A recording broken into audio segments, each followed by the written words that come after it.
This is lesson 1120, the Korean War, and we've got a picture of Douglas MacArthur with his corncob pipe right there.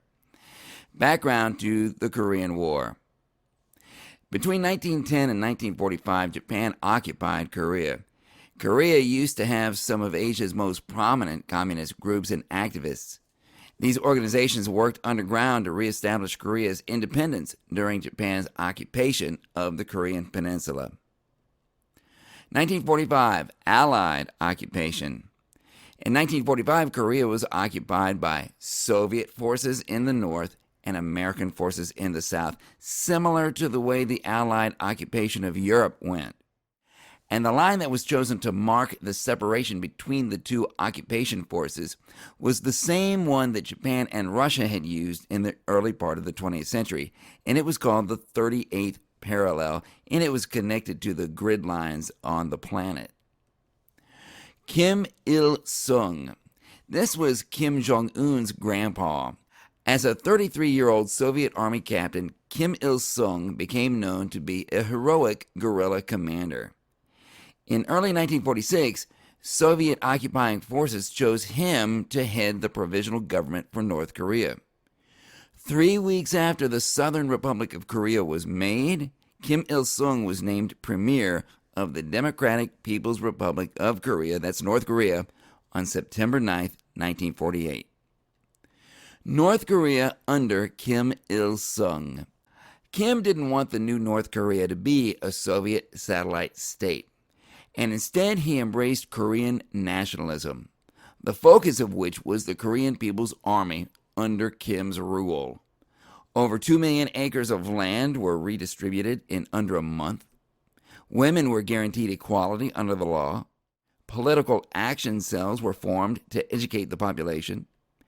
And in June of 1949, both the Soviets and the Americans left the peninsula. And this is when Kim's plans to unite Korea became evident. On the brink of war. From Kim's perspective, South Korea obviously appeared to be faltering. But then President Syngman Rhee of South Korea unleashed a brutal campaign against suspected communists and leftists. Kim wanted to use force to depose the South Korean president, Syngman Rhee. However, he needed support to do this, and so he turned to Stalin for help. Stalin supported his invasion plan and advised him to get support from China's new communist leader, Mao Zedong. He did, and was now on the brink of war. Stage 1, the North attacks. On the 25th of June 1950, North Korean troops invaded South Korea. They crossed that 38th parallel and surrounded South Korea's capital, Seoul. The South Korean army retreated to Busan, also known as Busan, as in Train to Busan, you know, the zombie movie. Stalin's perspective was this: by supporting North Korea, we have an opportunity to confront the West and expand communism without endangering Soviet troops. And after what happened in Berlin with Berlin Airlift, we need a win. Truman's perspective was this: by supporting South Korea, we can prevent the spread of communism through Asia. South Korea will not be the next domino to fall like China was. This map from an American magazine from 1950 shows just how much the U.S. feared communism in the Far East. The United Nations. The United Nations now had to formulate a plan. 16 member states would provide troops under a United Nations joint command, and it would fight with the South Korean army. This United Nations force was dominated by America, even to the extent of being commanded by an American general, Douglas MacArthur. Stage 2, the UN forces attack. In September 1950, 300,000 UN troops landed at Incheon. 260,000 of them were American, and they effectively cut Korea in two. The North Koreans retreated back to north of the 38th parallel rather than be completely cut off. Over 125,000 North Korean prisoners were taken, and General MacArthur boasted that the U.S. troops would be home by Christmas. We've heard that one before many times. Why did China enter the war? Well, UN forces crossed that 38th parallel, kept on going, and invaded North Korea. General MacArthur planned to, quote, liberate North Korea from communism. And he took his troops all the way to the Yalu River, and this was on the Chinese border. You can see it on the map right there. And Mao had already stated and warned that China would not tolerate American imperialist troops on its borders. Stage 3, Chinese victories.